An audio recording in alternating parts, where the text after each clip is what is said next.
and welcome to the ultimate Bedrock Survival Guide. My name is Lost Bobbin, and I'm here to share everything I know about how Minecraft works on PC, tablet, and console. If you play on Bedrock Edition, you have found the right place. Let's begin. In the last episode, we broke down the basics of the game and we built a little spawn house. This episode is all about farming, but I'm not going to set up my permanent base near spawn. So now is the time to head over to the spot I picked out for the rest of the series, and the best way to get there is by boat.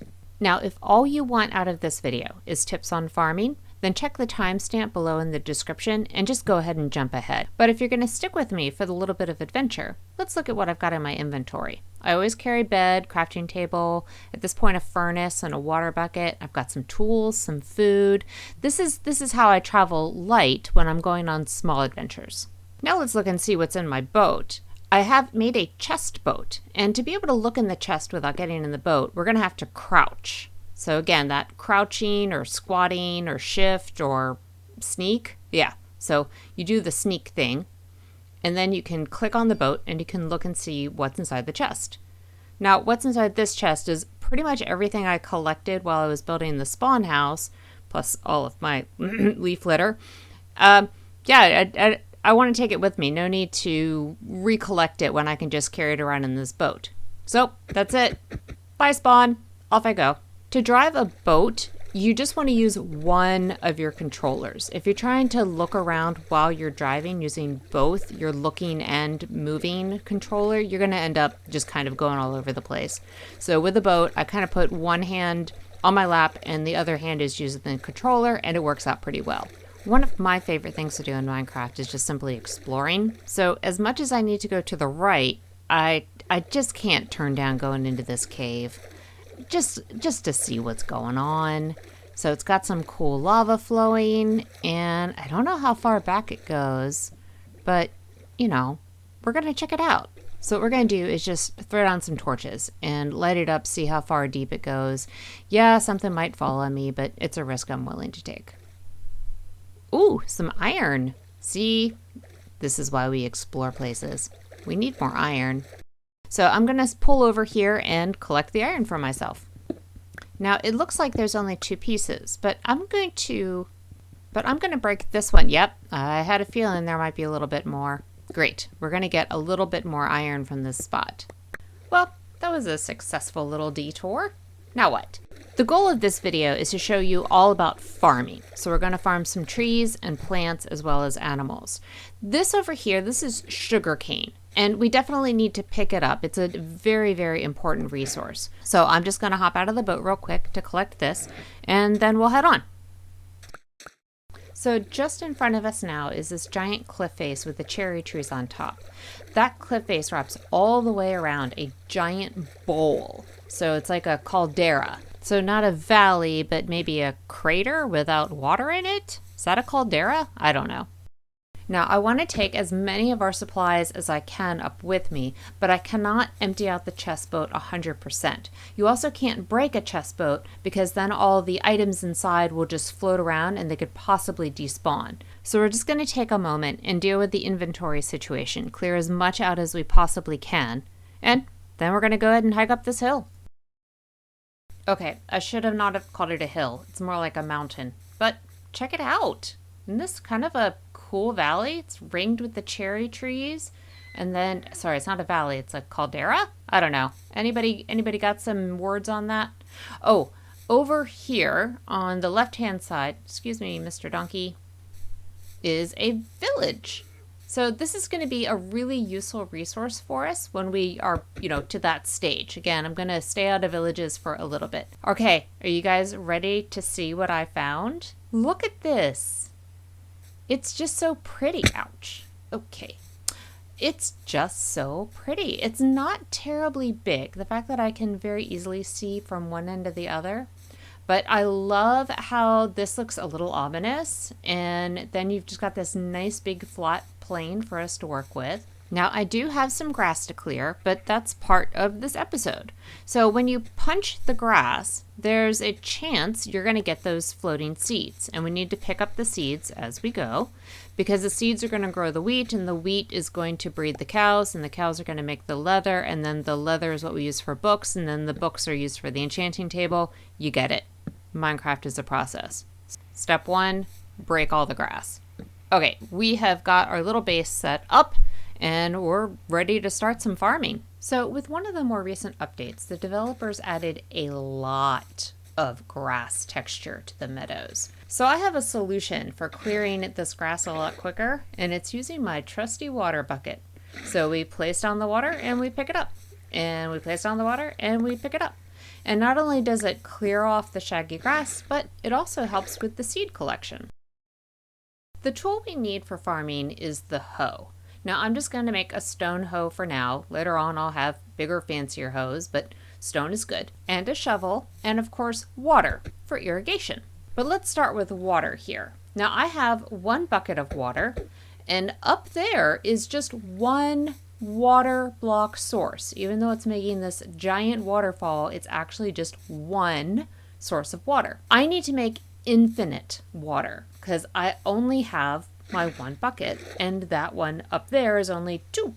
To make an infinite water source, I'm going to make a 2x2 square, and I'm going to put 1 of my buckets of water into 1 corner, and then I'm going to climb up this mountain and grab the water source that's making this waterfall. So now that I'm at the top, you can see how it's just one little block of water made that whole waterfall. It's kind of cool. So we're going to hop down, and we're going to add this bucket of water to the opposite side of that 2x2 I carved out with my shovel. This is an infinite water source. So now, where I started with just 2 buckets of water, I now have infinite. And I can hop back up to the top, and I can add back the waterfall. There you go. Now to get down is going to be really easy. I'll just ride the water down. So now that we have our water figured out, we can begin farming. I'm going to dig 1 block. I'm going to put 1 source block of water in there, and then using my hoe, I'm going to till out 4 blocks away from the water source. So to till is to use, not to beat up or break or strike. So 4 away from that water source, and then you can fill in the space all the way around. And all of this land will eventually become irrigated, and you'll be able to plant on it. You can tell it's become irrigated when the farmland becomes darker, as if it's been water saturated. Now you don't have to wait for it to become water saturated to do the planting. You can go ahead and plant now, and the chickens will love you. So you place down all the seeds you've collected, and if you accidentally hit the chicken, it's going to get little hearts, and that's because it's actually ready to breed with another chicken. Don't worry about it, it's just 1 single wasted seed. So I recently learned that you can plant next to flowing water. Now I think this is pretty wild because the water source is actually way up on top of that hillside, so I never expected this to be able to be irrigated and planted on. I think it grows a little bit slower than the traditional method, but it works if you're in a pinch. So here's a neat trick for lighting up your farmland. If you dig down 2 blocks and then over 1 block to be underneath that farmland block, you can put a torch under here and then just pillar up, and the torch will actually shine up through the farmland. There are a couple blocks like this, like slabs, farmland, path block, that allow light to pass through. So it's not just leaves and glass, there's a couple other cool blocks you can use for this. It is getting dark. Nothing else is really lit up, so I'm going to go to bed. Since I went to bed so late, the first thing I'm going to do when I wake up is kind of run away from my stuff. Yeah, there's a creeper. And I also have some zombies following behind me. So the zombies will burn up in the sun, and honestly it looks like that creeper is just simply despawned because I got too far away from it. So let's strike these guys, and then I can get the XP from them. And then if I go check up there where that creeper was, I'm going to find that it's already gone. So I'm already clear of monsters, and I can get on about my day. So the next thing I'm going to plant is going to be the sugarcane. Now sugarcane does not grow on tilled soil. It requires a different set of rules. For sugarcane, it just wants to grow right next to water. So it'll grow on sand, on grass, a couple other different blocks, but not farmland. Now, I don't want my sugarcane to be growing around my infinite water source. So I'm going to dig out a trench here and, make a proper farm out of my sugarcane. So I've put down 2 blocks of water. You can see the flowing water in between. And you can actually plant next to this flowing water. I'm going to try to plant next to this one. And you can't see that I was trying, but I was. I can plant next to this one. So that's kind of interesting, but I'm going to show you how this is still not going to work so well. So I like to cover my water sources with an upper half slab. So the water's still under there, but now I'm not going to fall into it. And if I put the half slab, the upper half slab, on top of this flowing water, the water still flows, but then if I continue the half slab across, it actually blocked off the water. So if we wait just a second, yep, there they go. So those sugarcane basically unfarmed themselves because the water source block had disappeared when I put that half slab on top. So if I remove it, you can see there's no flowing water or anything down here. Okay, let's go ahead and make a full water source here. So I'm going to put a bucket of water 90 degrees to my path. And then if I take a bucket full of water from like the connection point there, it's actually infinite water. It doesn't look like it, but it is. And if I add enough water here, you'll see the whole thing becomes smooth. And then I can pick up that water source block that I just had. And now I've got a nice little smooth channel of water that I can put the planks across, and I can add the sugarcane. All done. So now it's just a matter of waiting for the crops to grow. And what we're going to do in the meantime is we're going to go ahead and start dealing with the farm animals.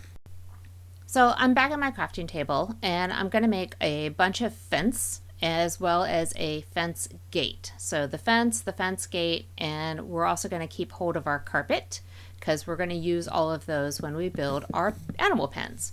So an animal pen is just basically fences. Nobody can get in and out of a fence. That's why we have gates and carpet to help ourselves navigate around them. So for this first pen, I'm going to use a gate, and then I'll finish it off with the rest of the fencing. And I'm going to go build a couple more pens off camera, and then we'll start to pull some animals in. So our first animal is going to be the chicken, because we have seeds, and we know the chickens will follow us if we're carrying seeds. The other food items are wheat for cows and sheep, and then things like potatoes and carrots for the pigs. But all you do is you create a little block that you can jump on and that the animal can jump on, and then you jump into the fenced area and in follows the animal. It's really as simple as that. So I want to show you how I cannot jump out of here. See, nobody can get out of a fenced area. So for this one, we're going to go ahead and use the carpet, and all you got to do is put the carpet on one of your fence posts, and then you're able to jump up on the carpet and get out of your gated area. Now I'm going to go ahead and move the start block because I don't want anything else getting into the pen with the chickens. For the next animal, we're going to use a lead. Now I've gotten the lead from the Wandering Trader. So when it separates from the llamas, a lead is dropped. And since I don't have any carrots or potatoes, there's no other way for me to move a pig around. So I put the block of dirt in so the pig can get up and over. And I just pull it in with my lead. And then when I left click it again, the lead pops off. No problem. And again, I'm going to use a carpet on the pen for the pigs. So I can just hop out and break my block. A horse will follow me if I have a golden carrot or a golden apple, which I definitely don't have.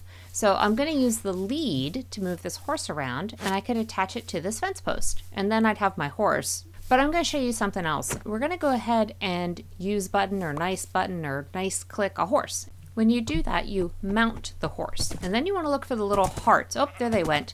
That means I've tamed the horse. Now, without a saddle, I can't control the horse. I just ride around with it wherever it wants to go. But once you've tamed a horse, it won't despawn. So later on when I have a saddle, I can try and see if it's a good horse or not. But until then, it'll just kind of live in my world.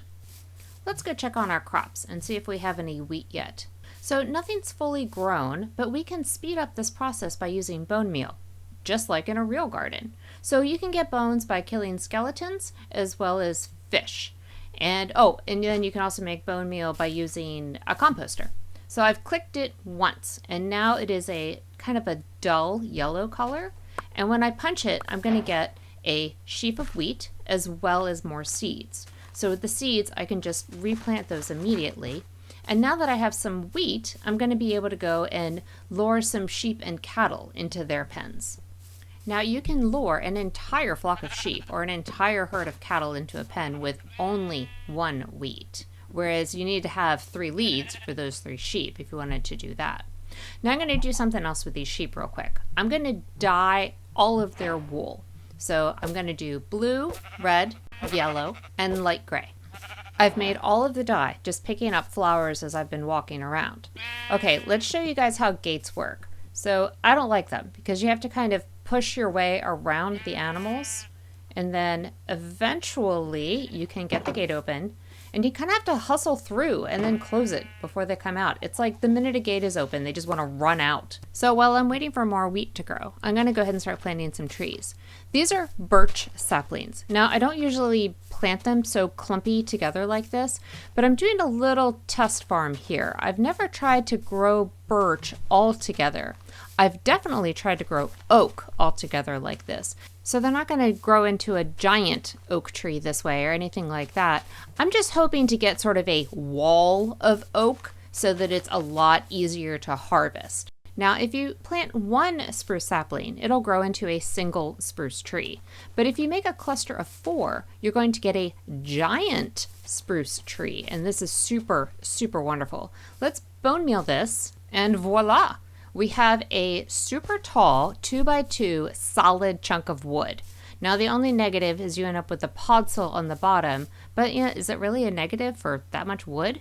We are back at the wheat field. Oh, check this out. This is all 5 stages of wheat growth. So from the very, very first all the way up to that light tan, and that's the one you want to harvest. So you don't harvest the earlier ones if you want the seeds and the wheat. You might just get seeds. Yeah. So then we replant the seeds, and now we have some more wheat. Great. Let's go check out our sugarcane. So sugarcane can grow to 3 blocks tall. So these are only 2, but I'm going to go ahead and harvest them and get them planted so that now I've got more sugarcane growing from the base. Now that I have 2 pieces of wheat, I'm going to show you something that's just beyond cool.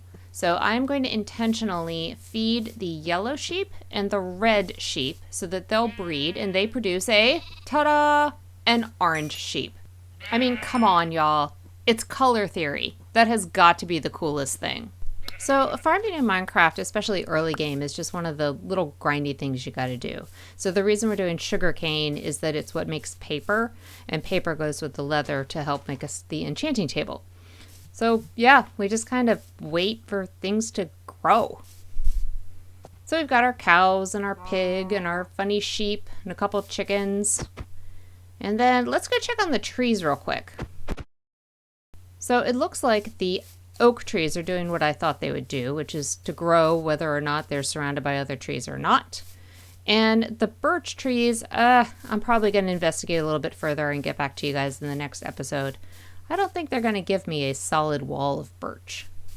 So that's a wrap for the early game farming episode. Later on, we're going to do another farming episode when we have more plants, we have bees, maybe we involve some villagers, maybe even some redstone machines. So this is just the beginning of farming. There is so much more to Minecraft, and there's so much more to a farm.